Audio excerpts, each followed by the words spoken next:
نحمده ونصلي على رسوله الكريم اما بعد فاعوذ بالله من الشيطان الرجيم بسم الله الرحمن الرحيم رب اشرح لي صدري ويسر لي امري واحلل عقدة من لساني يفقهوا قولي۔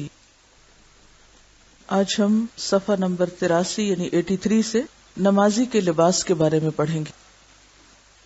قرآن پاک میں ایک آیت آتی ہے سورۃ الاعراف میں کہ خذوا زینتکم عند کل مسجد، ہر مسجد کے نزدیک یا ہر مسجد میں اپنی زینت کا اہتمام کرو، اور زینت سے مراد یہاں لباس ہے۔ گویا نماز کی درستگی کا انحصار جہاں پاکیزگی پر ہے، صفائی پر ہے، وضو پر ہے، وہیں اس کے ساتھ ساتھ درست نماز کے لیے درست لباس کا ہونا بھی بے حد ضروری ہے۔ اگر لباس مناسب نہ ہو، سطر کے تقاضے پورے نہ کرتا ہو تو نماز ضائع ہو جاتی ہے، کوشش رائے گاں جاتی ہے۔ تو اس لیے یہ بھی ایک بہت اہم باب ہے۔ اب یہاں پر چونکہ مرد اور عورت کا فرق بھی ہے، اس لیے کچھ چیزیں اس حوالے سے آپ کے سامنے آئیں گی، اور اسی طرح کچھ احادیث ایسی بھی آپ پڑھیں گے جن میں منیمم لباس کا ذکر ہوگا کہ جس میں ایک شخص کی نماز ہو سکتی ہے۔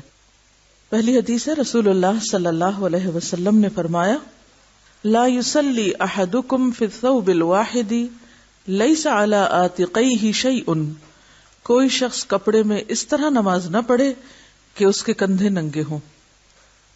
تو اس سے کیا پتہ چلتا ہے کہ مردوں کے لیے بھی نماز میں ڈریس یا لباس ایسا ہونا چاہیے کہ جس سے ان کے کندھے ڈھکے ہوئے ہوں۔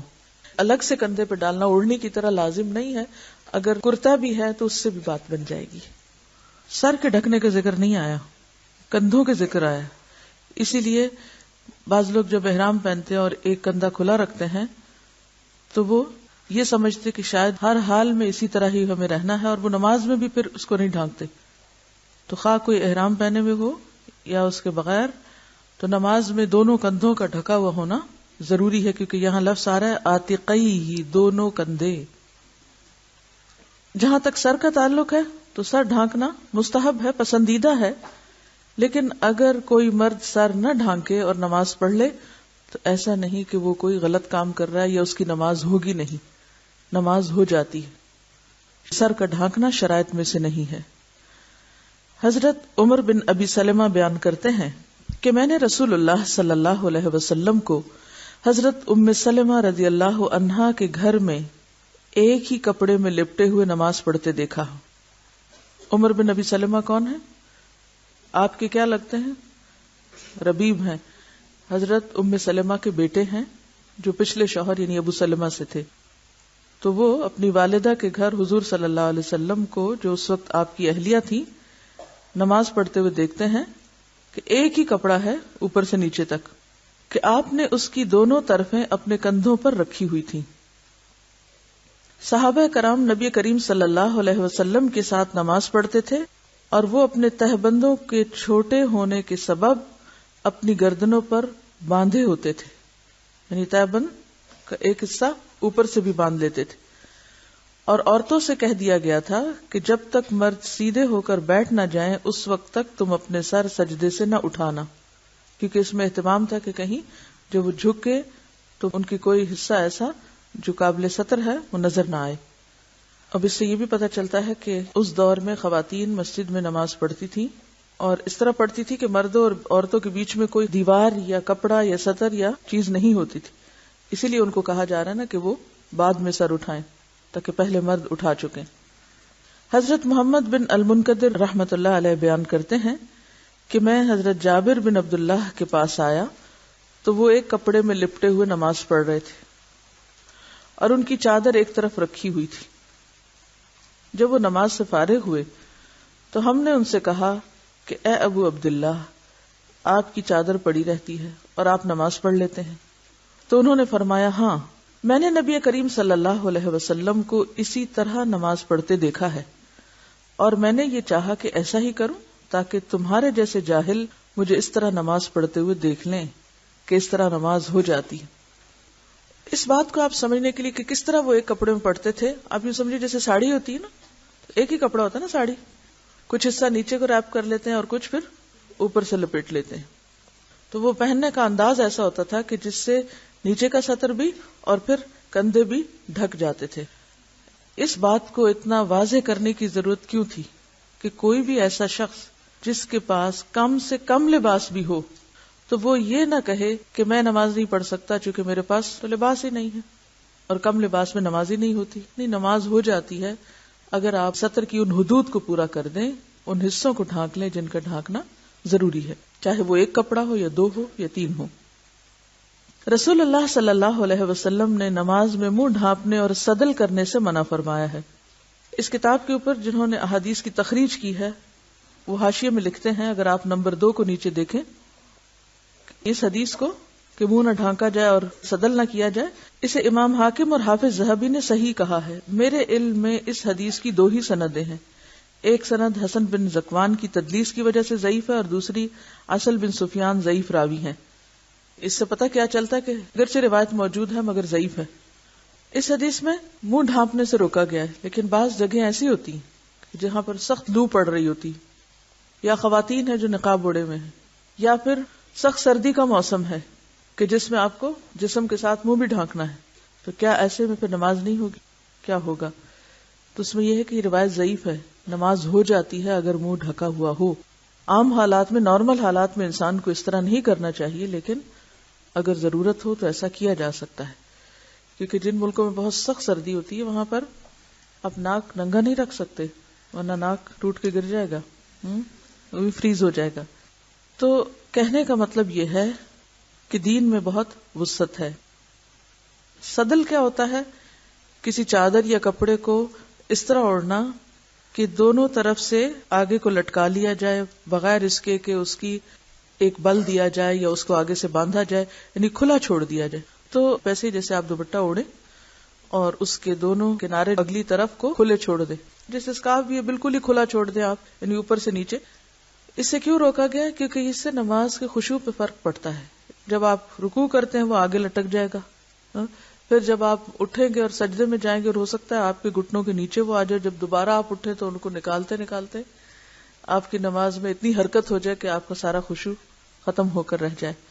تو مراد اس سے یہ ہے کہ ایسا لباس نہیں پہننا چاہیے کہ جس کے پہننے سے انسان کی نماز کی ادائیگی میں کسی قسم کا کوئی خلل آئے. رسول اللہ صلی اللہ علیہ وسلم کے ساتھ عورتیں نماز فجر ادا کرتی تو وہ اپنی چادروں میں لپٹی ہوئی ہوا کرتی تھی. اس سے پتہ چلتا ہے کہ عورت کو چادر میں لپٹ کر نماز پڑھنا چاہیے. رسول اللہ صلی اللہ علیہ وسلم نے فرمایا، بالغہ عورت کی نماز اوڑھنے کے بغیر نہیں ہوتی.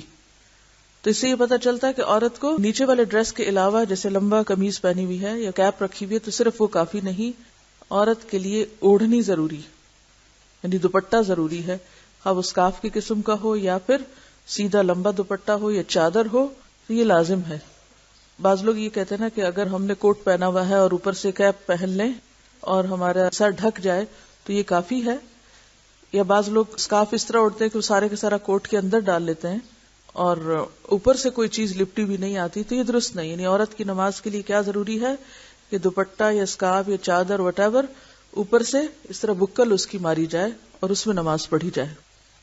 یعنی یہ واضح حدیث ہے کہ عورت کی نماز اوڑھنے کے بغیر نہیں ہوتی، دوپٹے کے بغیر نہیں ہوتی. حضرت ام سلمہ رضی اللہ عنہا فرماتی ہیں، عورت اوڑھنی اور ایسے لمبے کرتے میں نماز پڑھے جس میں اس کے قدم بھی چھپ جائیں، یعنی نیچے تک آنا چاہیے، ٹخنے وغیرہ ڈھکے ہوئے ہونے چاہیے.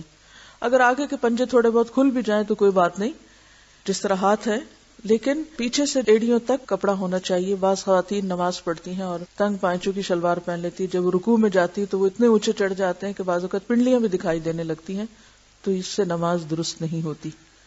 یعنی ایسا کپڑا پہننا چاہیے کہ جو پاؤں تک جائے. جب آپ نماز کے لیے کھڑے ہو نا تو اپنے آپ کو اتنا سنبھال کے اتنے کمپوزڈ ہو کہ آپ پھر اپنے لباس اور اپنی ذات کی طرف سے بے فکر ہوں. جب ہم نے کپڑا صحیح سنبھالا نہیں ہوتا تو کیا ہوتا ہے، رکوع میں گئے چادر شریف نیچے، اٹھے اوپر کی، سجدے میں گئے پھر دھڑام سے نیچے، پھر لپیٹے، سارا وقت کھیل میں گزر جاتا ہے. موٹی موٹی ہم نے اون کی پشمینے کی چادریں اڑی بھی ہوتی ہیں، بھاری بھرکم، وہ ہر سجدے رکوع کے ساتھ نیچے.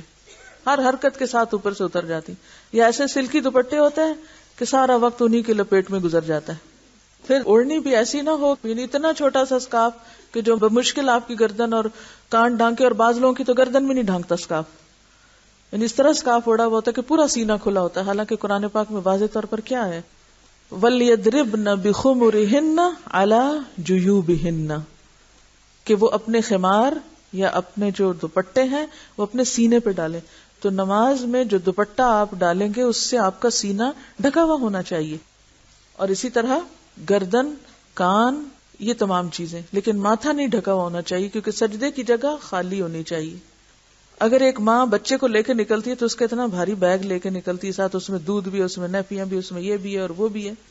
تو اگر ہم کہیں سفر کو نکل رہے ہیں یا کسی فنکشن میں جا رہے ہیں اور بڑی مجبوری ہے کہ ہم بہت ہی بھاری بھرکم لباس میں ڈریس اپ ہوں، جو کہ ہے مجبوری نے ہم نے خود ہی بنا لی اپنے لیے، کیونکہ سب کچھ ہم نے خود ہی تجویز کیا ہوا ہے، تو پھر کم از کم اگر ہمیں پتہ نماز کا وقت آنے والا ہے تو ایک دوپٹہ لپیٹ کے اپنے بیگ میں ڈال لیں، یا ایک ایسی چیز کہ جس سے آپ اپنی نماز تو سکون سے پڑھیں. ویسے تو اگر آپ پوری طرح ڈریس اپ ہیں، حجاب میں ہیں، تو پھر میرا خیال ہے کہ نماز کے وقت میں بھی مشکل نہیں ہوتی. تو نماز کے لیے ایسے دوپٹے بنائیں یا ایسا لباس بنائیں کہ جس میں آپ کو لباس کی طرف سے بے فکری ہو جائے، بس ایک دفعہ پہنا، باندھا، خلاص اب آپ پورے کے پورے نماز کی طرف. چاہیے تو یہ تھا کہ میں اس وقت آپ کو صرف ایک فقہی مسئلہ بتا کے نکل جاتی، لیکن اس سب کو میں نے خشوع سے کیوں ریلیٹ کیا ہے، کیونکہ بہت سے لوگ جب ان کو نماز میں لباس کی بات بتاتے ہیں تو فوراً اس پہ آ جاتے ہیں، اتنی بھی کیا سختی، اتنی بھی کیا پابندی، اتنی بھی کیا مجبوری، یہ عام باتیں ہوتی ہیں. نبی صلی اللہ علیہ وسلم نے فرمایا، اپنی ران کھولو، نہ کسی زندہ یا مردہ کی ران دیکھو، یعنی نہ تو خود ننگے ہو اور نہ کسی اور ننگے شخص کو دیکھو. یعنی اس میں پہلے نہ نہیں لگا ہوا، لیکن اس طرح کا جملہ جب لکھا جاتا ہے تو وہ بعد کا نہ پہلے پر بھی اثر انداز ہوتا ہے. مراد اس سے کیا ہے، یعنی نہ خود دوسروں کے سامنے ننگے ہو اور نہ ہی کسی اور ننگے کو، خواہ وہ زندہ ہو یا مردہ، اسے بھی نہ دیکھو. تو اس سے کیا پتا چلتا ہے کہ اگر آپ کسی مردہ کو بھی غسل دے رہے ہیں تو بالکل اس کو بے لباس کر کے غسل نہیں دیں گے، بلکہ اس کے اوپر ایک چادر ڈال کر اس کے نیچے سے اس کو واش کریں گے. رسول اللہ صلی اللہ علیہ وسلم کبھی نماز میں ننگے پاؤں کھڑے ہوتے اور کبھی آپ نے جوتا پہن رکھا ہوتا تھا، یعنی سفر میں ایسی جگہ پر کہ جہاں جوتا اتارنے کا موقع نہ ہوتا یا زمین گرم ہوتی تو آپ جوتا پہن کر بھی نماز پڑھ لیتے تھے. اب مسجد میں بھی بعض اوقات ایسا ہوتا تھا، کیوں؟ اس لیے کہ مسجد کا صحن کچا تھا، کنکریاں بچھی ہوئی تھی، اور پھر جب سخت گرمی ہوتی تھی تو فرش بہت تپ جاتا تھا. لیکن یہ یاد رہے کہ بلا وجہ تو جوتا لے کے مسجد میں نہیں جانا چاہیے، کیونکہ ہمارے جوتوں کی ساخت ایسی کہ اس میں نجاست پھنس بھی جاتی ہے بعض اوقات، تو بہت کیئرفل ہونا چاہیے. اگر کبھی ایسی ضرورت پیش آ بھی جائے سفر میں یا کسی ایسے مقام پر کہ جہاں آپ جوتا نہیں اتار سکتے، جوتا چوری ہونے کا ڈر ہے، تو اس میں پھر انسان یہ ضرور میک شور کرے کہ جوتا پوری طرح صاف ہے. کہنے کا مطلب یہ ہے کہ جوتے کا اتارنا نماز میں فرض نہیں، لازم نہیں. اگر وہ صاف ہے تو اس کے ساتھ بھی نماز ہو سکتی، جیسے بچے وغیرہ اگر کھیلنے کے لیے جاگرز یا رنرز پہنتے ہیں اور وہ صاف ہیں اور کہیں بھی کھیلتے کھیلتے نماز کا وقت آتا ہے تو وہ وہیں پر ان سمیت بھی نماز پڑھ سکتے ہیں اگر وہ صاف اور پاک ہے. اس سے دین کی سہولت پتہ چلتی ہے. لیکن آج کل مسجدوں میں جیسے قالین بچھے ہوئے ہیں یا صفیں وغیرہ ہوتی ہیں، مصلی وغیرہ بچھا ہوتا ہے، چٹائیاں، تو اس پر اگر آپ باہر سڑک سے گندے جوتے لے کر چلے جائیں تو ساری مسجد گندی کر دیں گے آپ، تو وہاں تو لے جانے کی ضرورت ہی نہیں ہے. اس لیے ہمارے ہاں خاص طور پر اس چیز کو میک شور کرتے ہیں کہ جوتا نہ پہنا ہوا ہو یا جوتا لے کر کوئی اندر نہ آئے. سڑکیں بازار بھی تو اتنے گندے کر دیے نا ہم نے. لیکن اگر ایسی جگہ ہو کہ جہاں آپ کے لیے جوتا اتارنا ممکن ہی نہ ہو، مثلا آپ سفر میں یا موسم کی شدت ہے، سخت سردی ہے یا سخت گرمی ہے، تو آپ جوتے سمیت بھی نماز ادا کر سکتے ہیں.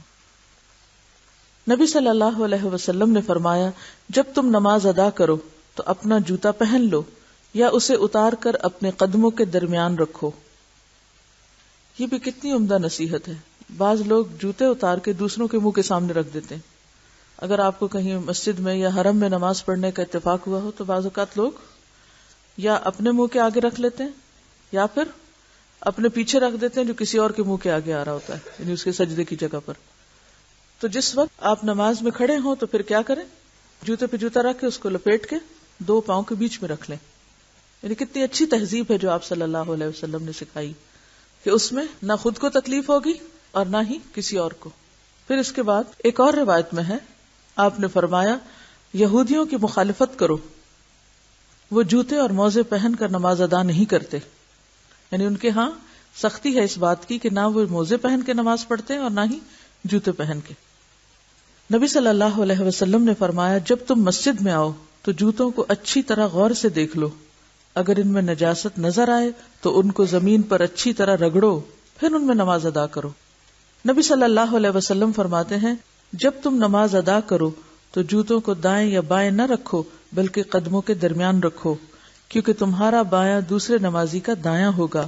ہاں اگر بائیں جانب کوئی نمازی نہ ہو تو بائیں جانب رکھ سکتے ہو. تو اس سے کیا پتہ چلتا ہے کہ خاص طور پر اگر صف میں آپ نماز پڑھ رہے ہیں تو اس میں اگر آپ بیچ میں جوتا رکھتے ہیں تو ایک تو صف ٹوٹے گی، گیپس آ جائیں گے. دوسرے یہ ہے کہ جوتے کو اپنے دائیں طرف مت رکھو، بائیں طرف رکھو. ہاں اگر صف کا اینڈ ہو رہا ہے اور بائیں جانب کوئی بھی نہیں تو پھر کیا کرو، وہاں رکھ سکتے ہو، سامنے یا پیچھے رکھنے کی بجائے. یا پھر اگر بیچ میں نہ رکھنا چاہیں تو بائیں طرف اگر کوئی نہ ہو تو پھر آپ بائیں طرف رکھیں. اس سے آپ دیکھیں کہ آپ صلی اللہ علیہ وسلم نے کتنی باریکی کے ساتھ کتنی تدبیر سکھائی ہے مختلف کاموں کے کرنے کی، کتنے خوبصورت انداز سکھائے. یہ باتیں پتہ تھیں آپ کو پہلے؟ نہیں، عموماً نہ پتہ ہوتی ہیں، نہ ہم عمل کرتے ہیں، نہ ہی سیکھتے ہیں، نہ ہی سکھاتے ہیں. اسی لیے ہماری زندگی بس ایک ہیپ ہیزرڈ قسم کی بے انتظام زندگی ہے. بس جو کام جیسے آیا، جیسے دل کیا ویسے کر لیا، جو خود کو سہولت ہوئی وہ کر لیا، جو من مانی ہوئی، مرضی ہوئی وہ کر لیا.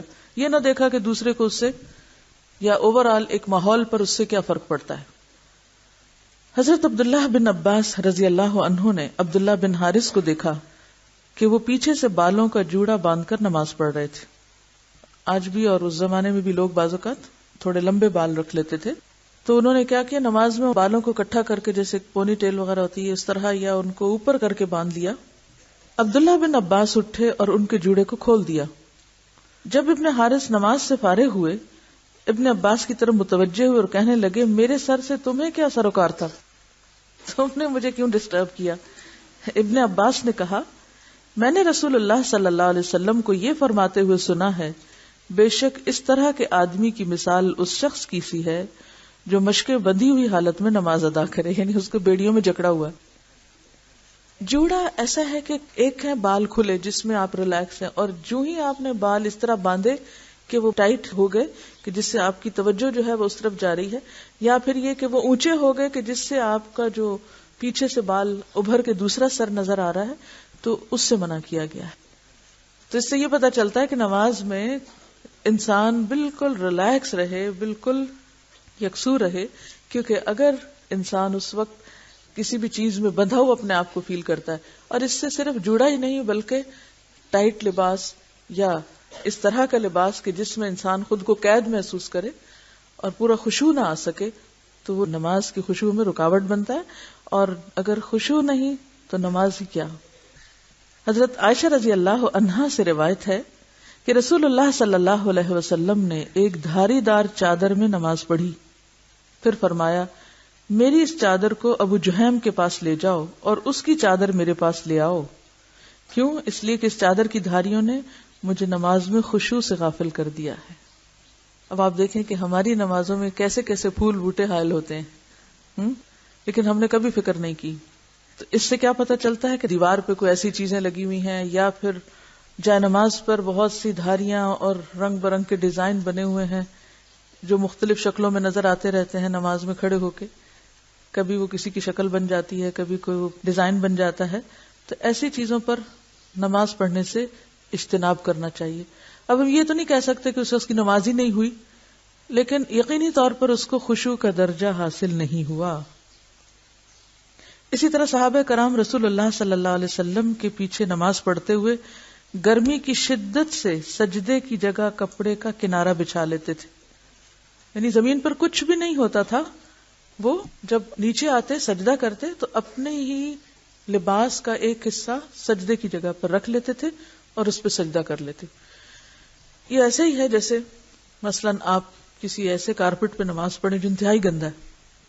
کئی دفعہ ایسا اتفاق ہو جاتا ہے نا, آپ کسی شادی میں جاتے ہیں تو شادی کے موقع پر تو لوگ کھانا خود بھی کھاتے ہیں, پلیٹوں میں بھی چھوڑتے ہیں اور کارپٹ کو بھی کھلاتے ہیں. پھر بہرحال باقی لوگ اس کو صاف تو کر دیتے ہیں, لیکن اگر کبھی کسی ایسے موقع پر آپ کو نماز پڑھنی پڑے تو سجدے میں خشوع نہیں آتا, کیونکہ اندر سے ایسی اسمیل اور ایسا گھٹن محسوس ہوتی ہے کہ انسان ٹکا نہیں سکتا سر. ایسے میں کوئی جائے نماز نہیں.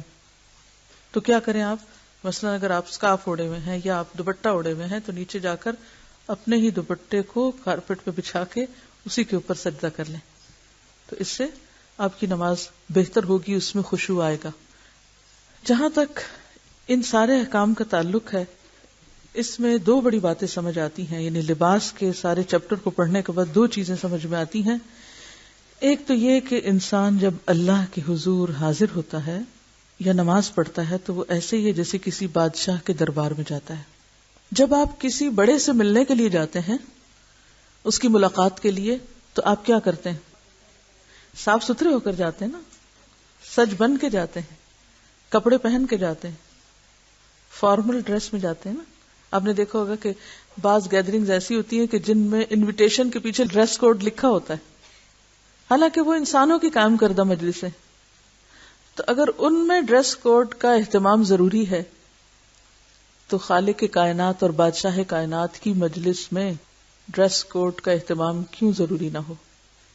اسی لیے جو پہلی آیت میں نے آپ کو سنائی تھی اس میں کیا تھا؟ خذوا زینتکم عند کل مسجد, کہ نماز میں زینت کا اہتمام کرو. اور زینت سے مراد یہاں صاف ستھرا لباس ہے, ستر والا لباس ہے, کیونکہ لباس بہرحال انسان کی شخصیت پر اثر انداز ہوتا ہے. اس کے صرف ظاہر پر نہیں, اس کے باطن پر بھی اثر انداز ہوتا ہے. آپ جس طرح کا لباس پہنتے ہیں آپ کے دل کی کیفیت ویسی ہی ہو جاتی. کبھی محسوس کیا آپ؟ اگر آپ ہاف سلیوز پہنے ہوئے ہوں تو آپ کی فیلنگ اور ہوگی, آپ ٹائٹ ڈریس پہنے ہوئے ہوں تو آپ اور طرح چلیں گے, اور طرح سوچیں گے. اور اگر آپ ڈھیلا ڈھالا کیجول لباس پہنے ہوئے تو اور طرح. رات کو اگر آپ سونے کا لباس پہنے ہوئے تو آپ کی سوچ اور آپ کی کیفیت اور ہوگی. اور اگر آپ کہیں گھر سے باہر ہیں اور باحجاب ڈریس میں ہیں تو آپ کی فیلنگ ہی اور ہو جائے گی. تو یہ ایک مانی ہوئی بات ہے کہ انسان کے جسم کے اوپر جو کچھ ہے وہ صرف اوپر نہیں رہتا بلکہ اس کے اندر تک اثر انداز ہوتا ہے. تو نماز میں چونکہ خشوع شرط ہے, قد افلح المؤمنون الذین هم فی صلاتهم خاشعون, لہذا ہر وہ کام ہمیں کرنے کی ضرورت ہے جس سے نماز میں خشوع آئے, جس کے لیے نمبر 1 طہارت کی ضرورت ہوتی ہے, نجاست سے پاک ہونا ضروری ہوتا ہے. نمبر 2 باوضو ہونا ضروری ہوتا ہے. نمبر 3 پھر صحیح لباس میں ہونا ضروری ہوتا ہے. تو لباس کا ایک مقصد جہاں خالق کائنات کے سامنے زیب و زینت میں جانا ہے, اللہ کی ملاقات کے وقت ایک اچھی حالت میں ہونا ہے اور ایک فارمل ڈریس کوڈ کے ساتھ ہونا ہے, وہاں دوسری طرف نماز کی خشوع و خضوع کا اہتمام بھی ضروری ہے. اور اس لباس کا مقصود یہ بھی ہے کہ نماز میں خشوع آئے اور دھیان اللہ ہی کی طرف رہے. اس لیے لباس میں بھی ہر وہ چیز منع کر دی گئی جو کسی بھی طرح خشوع پر اثر انداز ہو. آپ دیکھیے کہ نماز میں جو التفات قلبی ہے اس سے منع کیا گیا ہے. التفات کا کیا معنی ہوتا ہے؟ ملتفت ہونا.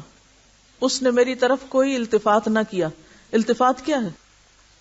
توجہ کرنا, مائل ہونا. تو نماز میں اللہ کے علاوہ کسی دوسری چیز کی طرف مائل ہونا یا توجہ کرنا درست نہیں. دائیں یا بائیں جھانکنے سے منع کیا گیا ہے. یہ 2 طرح کا ہوتا ہے التفات. نمبر 1 التفات قلب اور نمبر 2 التفات بصر. التفات قلب کا کیا مطلب ہوتا ہے؟ اللہ کی طرف سے دل ہٹا کر غیر اللہ کی طرف لگانا.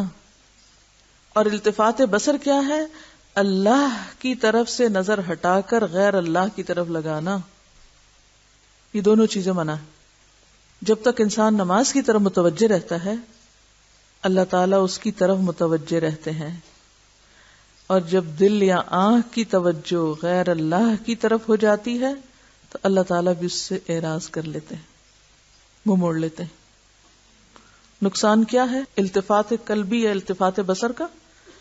کہ جب تک آپ کا دھیان اللہ کی طرف ہے، آپ کے دل میں اللہ کی یاد ہے، آپ کی نگاہ ایک خاص مقام پہ ٹکی ہوئی ہے اور ادھر ادھر نہیں دیکھ رہے، تو آپ پر اللہ کی رحمت ہے. اور اگر آپ نے منہ موڑ لیا تو اللہ تعالیٰ بھی منہ موڑ لے گا. رسول اللہ صلی اللہ علیہ وسلم نے فرمایا، مسند احمد، ابو داؤد اور نسائی کی روایت ہے، نمازی جب تک نماز میں ادھر ادھر نہ جھانکے تو اللہ تعالیٰ اس کی طرف متوجہ رہتے ہیں، مگر جب اللہ تعالیٰ سے دھیان ہٹا لیتا ہے تو اللہ تعالیٰ بھی توجہ پھیر لیتے ہیں.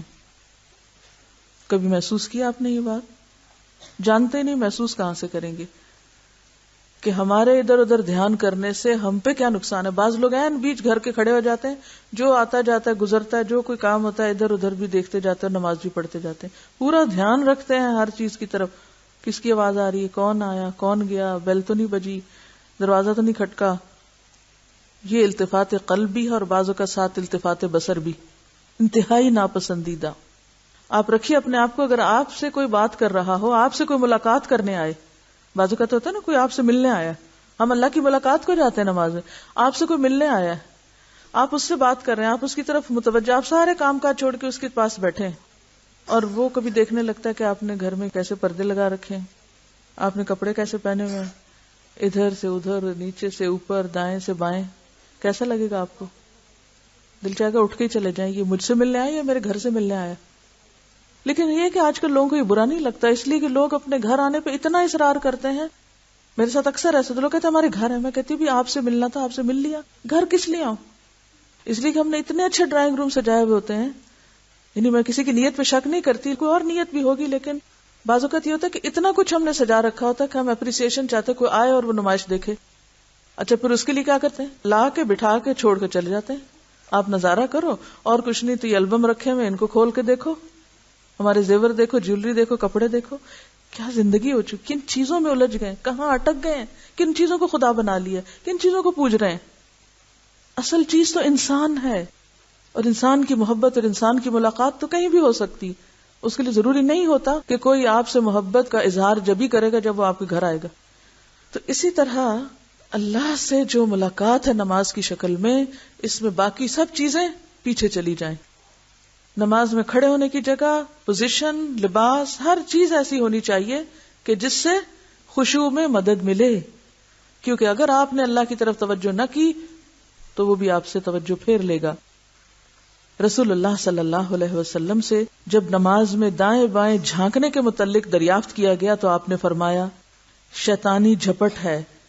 یہ کیا ہے؟ شیطانی جھپٹ ہے، جو کہ شیطان نمازی کی نماز سے جھپٹ مارتا ہے. ہم نماز پڑھ رہے تھے پوری توجہ سے، ادھر سے شیطان آ جاتا ہے اور ہمارا دھیان دل یا نگاہ سے ادھر ادھر کراتا ہے، تو وہ دراصل کیا کرتا ہے؟ جھپٹا مارتا ہے ہماری نماز میں سے، پوری نہ ہونے پائے، گویا وہ اپنا حصہ لیتا ہے اس میں سے. ایک حدیث میں آتا ہے، یقول اللہ تعالی الی خیر منی، الی خیر منی، اللہ تعالیٰ فرماتے ہیں کیا مجھ سے بہتر کسی اور ہستی کی طرف جھانکتا ہے؟ کیا مجھ سے بھی اچھی کوئی چیز ہے؟ مجھ سے بہتر تجھے کچھ نظر آ گیا کہ ادھر دیکھتا ہے؟ آپ ذرا اس چیز کو محسوس کریں کہ جب ہم دھیان ہٹا کے کوئی اور ہی باتیں سوچنا شروع کر دیتے ہیں اور کوئی اور ہی چیزیں دیکھنے لگتے ہیں یا کہیں اور ہی کان لگا دیتے ہیں اور توجہ نماز میں تو کم ہوتی ہے اور ادھر ادھر بہت زیادہ ہوتی ہے، تو اللہ تعالیٰ کیا فرماتے ہیں؟ الی خیر منی، کدھر دیکھتے ہو؟ مجھ سے اچھی کوئی چیز مل گئی تم کو؟ حسان بن عطیہ کا قول ہے، دو آدمی ایک ہی نماز میں کھڑے ہوتے ہیں لیکن ان دونوں کے درمیان زمین و آسمان کا فرق ہوتا ہے. ایک ہی نماز پڑھ رہے ہوتے ہیں دو لوگ، ایک ہی صف میں کھڑے ہوتے ہیں، لیکن دونوں کی نماز میں زمین اور آسمان کا فرق. کیسے؟ ایک کا خیال پورا اللہ کی طرف اور دوسرا بھی بظاہر ایسے ہی نظر آ رہا ہے کہ وہ بھی نماز ہی پڑھ رہا ہے، لیکن اس کے دل کا دھیان اور سوچیں اور خیالات معلوم نہیں کہاں کہاں سرگرداں ہیں. لہذا ایک وہ اوپر جا ملاقات کرتا ہے اپنے رب سے اور ایک وہیں بھٹکتا پھرتا ہے. نماز کی تو اصل حقیقت ہی یہی ہے کہ انسان اللہ سے ملاقات کرے، اللہ سے ملنے جائے، اور ایسی نماز انسان کے گناہوں کا کفارہ بنتی. اور ایسا ہی شخص جب نماز سے فارغ ہوتا ہے تو اس کے دل کا حال کیا ہوتا ہے؟ کیا حال ہوتا ہے جب آپ اچھی سی نماز پڑھ کے اٹھیں؟ ایسا لگتا ہے ایک بوجھ ہٹ گیا، خوش ہو کر آپ نکلتے ہیں اس سے. اگلی نماز کا انتظار کرتے ہیں، کیونکہ آپ کو خوشی ملی نا، کیونکہ جس چیز کو آپ انجوائے کرتے ہیں اسے آپ بار بار کرنا چاہتے ہیں. لیکن چونکہ ایک نماز ہی ٹھیک نہیں پڑھتے، لہٰذا اس میں ہی مزہ نہیں آتا، تو اگلی کہاں سے پڑھنے کو دل چاہے گا. تو وہ کیسی نماز ہوتی ہے جسے آنکھوں کی ٹھنڈک کہا جاتا ہے، جسے دل کا سکون کہا جاتا ہے، جو روح کی تسکین کا سبب بنتی ہے، جو دنیا میں ہی اس کو ایک جنت کا مزہ چکھا دیتی، جیسے وہ جنت سے ہو کے آ رہا ہے. ایسی خوشی اس کے دل کو دیتی، اور جسم بھی اور دل اور روح ہلکا پھلکا ہو جاتا ہے. جیسے کہ آپ صلی اللہ علیہ وسلم فرماتے ہیں کہ نصلی فنستریح بصلاتنا، ہم نماز پڑھیں کہ ہم نماز سے راحت پائیں، آرام پائیں. آپ کیا فرماتے تھے حضرت بلال کو؟ یا بلال اقم الصلاۃ ارحنا بہا، بلال نماز قائم کرو، یعنی اذان دو تاکہ ہم نماز پڑھیں اور ہمارا دل اس سے خوش ہو جائے، ہمیں راحت پہنچے. یہ دنیا کی مصیبتوں نے ہمیں گھیرے میں ڈالا ہوا ہے، ہم ان سب سے نکل کر اپنے رب سے ملنے جائیں، ارحنا بہا، راحت پائیں. ایک اور جگہ پر آپ نے فرمایا جعلت قرۃ عینی فی الصلاۃ، میری آنکھوں کی ٹھنڈک کس میں رکھ دی گئی؟ نماز میں. اور جو شخص اچھی نماز پڑھتا ہے تو اس شخص کو ایک راحت اور سکون اور خوشی خود کو ملتی تو ہے، اس کے ساتھ نماز بھی اس کے لیے دعا کرتی ہے. اور جو شخص نماز کو بگاڑتا ہے، نماز اس کے لیے بد دعا کرتی ہے. کہتے ہیں نا نماز نور ہے یا برہان ہے. تو بات یہ ہے کہ نماز اٹھتی ہے نا، جب نیک عمل اٹھتا ہے، جب آپ نماز پڑھتے ہیں تو وہ اوپر اٹھا لیا جاتا ہے، اور وہ اس حال میں اٹھتی ہے کہ وہ نمازی کو دعائیں دے رہی ہوتی ہے. کیا دعا دیتی ہے؟ حفظک اللہ کما حفظتنی، اللہ تیری حفاظت کرے جیسا کہ تو نے میری حفاظت کی. اللہ تیری حفاظت کرے، نماز کی دعا لیتا ہے انسان جیسے تو نے میری حفاظت کی. لیکن جو شخص نماز میں خشوع و خضوع نہیں کرتا تو وہ اس کو ضائع کر دیتا ہے. اور حدیث میں آتا ہے کہ وہ پرانے کپڑے کی طرح لپیٹ کر نمازی کے منہ پہ ماری جاتی ہے. وہ کہتی ہے ضیعک اللہ کما ضیعتنی، اللہ تجھے ضائع کرے، اللہ تجھے برباد کرے جیسے تو نے مجھے برباد کیا. رسول اللہ صلی اللہ علیہ وسلم نے فرمایا کوئی مومن پوری طرح وضو کر کے نماز کے لیے وقت پر اٹھ کر اسے ادا کرے، اسے بے وقت نہ کرے، نہ اس کے رکوع اور سجود اور باقی ارکان میں کسی قسم کا نقص آنے دے، تو وہ سفید اور نور سے چمکتی ہوئی اللہ عز و جل کی طرف اٹھائی جاتی ہے، جس کی روشنی سے مشرق و مغرب چمک اٹھتے ہیں، حتیٰ کہ چڑھتے چڑھتے اللہ تعالیٰ کے پاس پہنچ جاتی ہے. لیکن جو نماز کے لیے اٹھے، نہ پورا وضو کرے، نہ وقت پہ ادا کرے، چوروں کی طرح اس کے رکوع، سجدے اور دیگر ارکان کی چوری کرے، یعنی جلدی جلدی بس ٹوکرے مارے، تو سیاہ و کالی ہو جاتی ہے اور اس کے سر سے بھی اوپر نہیں جاتی. اسے بد دعا دیتی ہے کہ خدا تجھے اسی طرح ضائع اور برباد کرے جس طرح تو نے مجھے ضائع اور برباد کیا. اس لیے کس قدر ضروری ہے کہ ہم سارے کاموں میں سے سب سے پہلے اپنی نمازوں کی طرف توجہ فرمائیں، ان کی حفاظت کریں. اور یہ جتنے مسئلے مسائل بتائے جا رہے ہیں، یہ اس لیے نہیں کہ یہ کہا جائے کہ اتنی بھی کیا ریجیڈیٹی کہ اگر دوپٹہ آگے پیچھے ہو گیا، اگر کپڑا باریک ہو گیا تو کیا فرق پڑتا ہے. نہیں، یہ سب کچھ نماز کی حفاظت کے لیے ہے، نماز کو صحیح معنوں میں ادا کرنے کے لیے ہے. وآخر دعوانا ان الحمد للہ رب العالمین. سبحانک اللہم وبحمدک، نشہد ان لا الہ الا انت، نستغفرک ونتوب الیک.